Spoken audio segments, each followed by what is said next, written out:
কিন্তু পুজো শেষ। প্রত্যেক বছর অক্টোবরের শেষা করেই পুজোটা শুরু হয়, তাই এইরকম অক্টোবরের শুরুতে আমরা কেনাকাটি করি, তাই না মনটা ঠিক ভালো লাগছে না। পুজো এত তাড়াতাড়ি শুরুও হয়ে গেল, শেষও হয়ে গেল।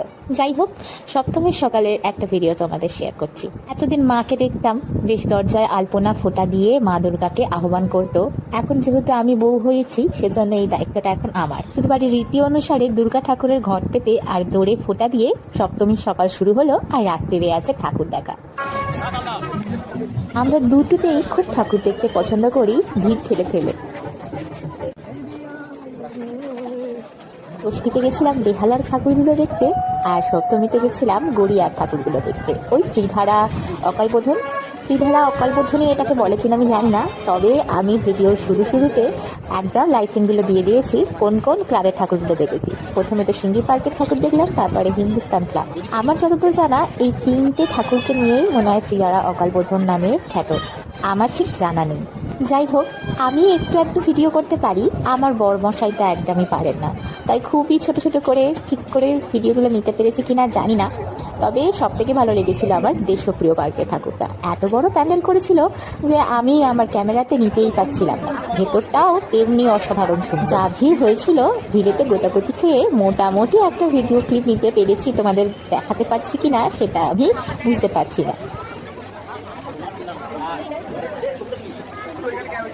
ভিডিওতেই এত সুন্দর লাগছে, তার মানে ভেবে দেখো যে চকচক্ষ কতটা সুন্দর হয়েছিল প্যান্ডেলটা। আমার তো খুবই ভালো লেগেছে, সপ্তমীর দেখা আমার সেরা প্যান্ডেল বলে মনে হয়েছিল। যা অসম্ভব ভিড় হয়েছিল, তার মধ্যে ক্যামেরা বারবার নড়েই যাচ্ছিল, ঠিক করে ভিডিওগুলো নিতেই পারছিলাম না। তারপরে আমরা চলে গেছিলাম বালিগঞ্জ কালচারালের ঠাকুর দেখতে। সেখানে 75 বছরের এই পুজো দেখে আমরা বাড়ির দিকে রওনা দেবো বলে ঠিক করেছি। এত ঠেলাঠেলি ঘুটোঘুটি খেয়ে আর ভালো লাগছিল না। সেই শুরু করেছি 9টা থেকে ঠাকুর দেখা, আর তখন বাজে রাত 3টে। তাই ভাবলাম এবার বাড়িদের দিকে যাওয়া যায়। কিন্তু রাস্তায় যাওয়ার পথে এই প্যান্ডেলটা এত সুন্দর আমাদের লাগলো, তার উপরে ফাঁকা, সেজন্য ভাবলাম চলো একটু দেখেই নেওয়া যাক।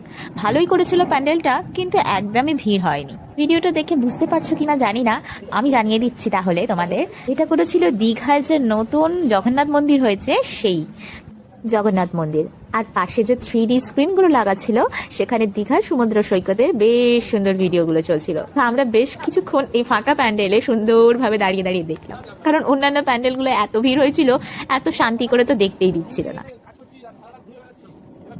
দীঘার সমুদ্র কেমন লাগছে? দীঘার সমুদ্রে এসে ভালো লাগছে। বাইকে করে 20 টাকার তেল ভরে দীঘার সমুদ্র। এই ছিল আমাদের সপ্তমী ভিডিওটা, এইটুকুনি। টাটা।